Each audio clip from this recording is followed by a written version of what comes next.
I bet you didn't know using tap water for nasal irrigation could be deadly.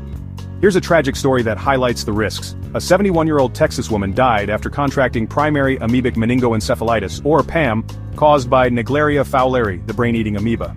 She likely encountered it using unboiled tap water for nasal irrigation in her RV. Naegleria fowleri thrives in warm fresh water but can also appear in untreated tap water. The amoeba infects through the nose, traveling to the brain and causing severe symptoms like fever, headache, and confusion within days. Despite medical efforts, she succumbed to seizures and died just 8 days later. PAM is rare but deadly, with only 4 U.S. survivors since 1962. For safe nasal irrigation, always use sterile, distilled, or boiled water. This incident underscores the critical importance of proper water sources to avoid these fatal infections.